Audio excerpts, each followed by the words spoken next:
25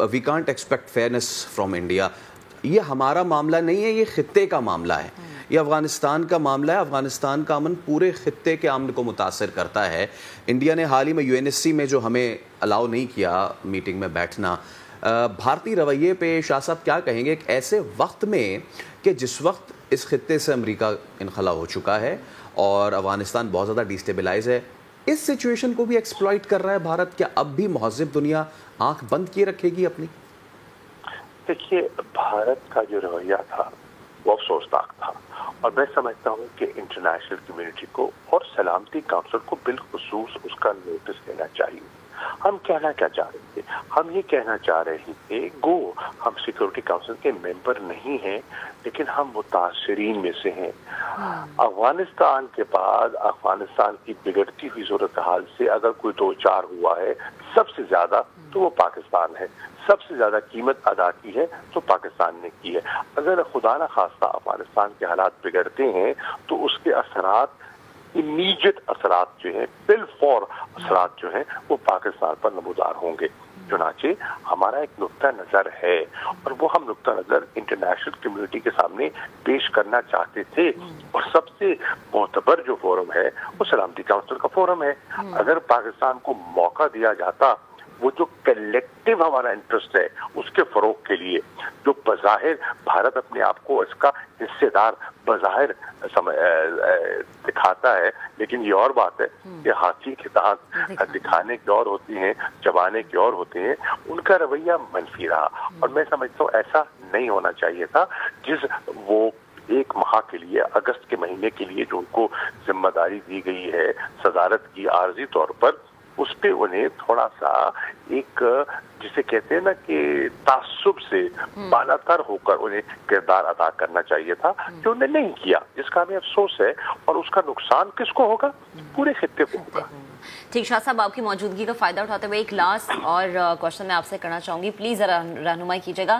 برطانیہ اور UAE نے پاکستان پر کرونا کے باعث پابندی عائد کی, جبکہ ہماری پالیسیز تو ایسی ہیں کہ دنیا مختلف ہمیں نظر آئی. کہ اس معاملے پر حکومت پاکستان ان ممالک کی گورنمنٹ سے بات چیت کری کہ اپنی پالیسیز پہ نظر ثانی کرے؟ جی بالکل, ہماری بات جاری ہے. ہمارے ہائی کمشنر نے کل بھی وہاں رابطہ کیا ہے. ہماری NCOC کے نمائندگان نے, ڈاکٹر فیصل صاحب نے, اسد عمر صاحب نے, سارے فیکٹس فگرز جو ایک ورچوئل انگیجمنٹ ہوئی ہے جس میں برطانیہ کی ممبران پارلیمنٹ بھی شامل تھے, ہم نے اعداد و شمار ان کے سامنے رکھے ہیں, پازیٹیوٹی رکھی ہے. ہم نے یہاں جو اموات ہوئی ہیں ہم نے وہ رکھی ہیں.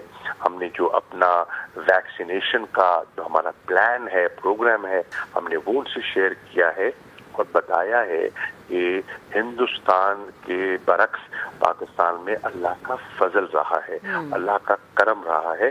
ہمارے ہاں وہ بھیانک صورتحال سے ہم دو چار نہیں ہوئے جو جس سے ہندوستان گزرا ہے. چنانچہ اس مسئلے کو اور ان فیصلوں کو سائنٹیفک بنیادوں پر ہونا چاہیے, نہ کہ سیاسی مصلحتوں کے تحت ہونا چاہیے. مجھے امید ہے کہ ہم نے جو ڈیٹا ان کو دیا ہے, جو ہم نے ان سے انگیجمنٹ کی ہے, ہمیں اشارے مل رہے ہیں کہ اگلی نشست میں اس پر وہ نظر ثانی کا ارادہ رکھتے ہیں انشاءاللہ. اور شاہ صاحب, ہم نے دیکھا کہ کچھ عرصے پہلے فارن منسٹرز پورٹل کا آغاز کیا گیا تھا. پلیز ذرا بتائے گا کہ بیرون ملک رہائش پذیر پاکستانیوں کو اس پورٹل کے ذریعے کیا سہولیات مل سکتی ہیں؟ دیکھیے, ہمارے جو پاکستانی باہر رہتے ہیں نا, وہ ہمارا قیمتی اثاثہ ہیں, اور ہم ان کے شکر گزار ہیں جس انداز میں, جس رفتار سے انہوں نے تراسیل بھیجی پچھلے مالی سال میں. اور یہ بھی اب یہ جولائی کا جو پہلا مہینہ ختم ہوا ہے اس مالی سال کا, $2 ارب سے زیادہ صرف اس مہینے میں ریمیٹنسز آئی ہیں. تو یہ طبقہ بڑا قیمتی طبقہ ہے, ملک سے محبت کرنے والا طبقہ ہے. تو اس کے لیے آسانیاں پیدا کرنا ہمارے فرائض میں شامل ہوتا ہے. آپ نے دیکھا کہ ہم نے ایک نئی اسکیم لانچ کی جس کو روشن ڈیجیٹل پاکستان کہتے ہیں, تاکہ وہ اپنی رقوم جو ہے آسانی سے ریمٹ کر سکے. اسی طرح ان کے جو روزمرہ کے مسائل ہوتے ہیں, اٹیسٹیشن ہوتی ہے, ڈاکومنٹس کے مسئلے ہوتے ہیں, یہاں کے ایشوز آ جاتے ہیں,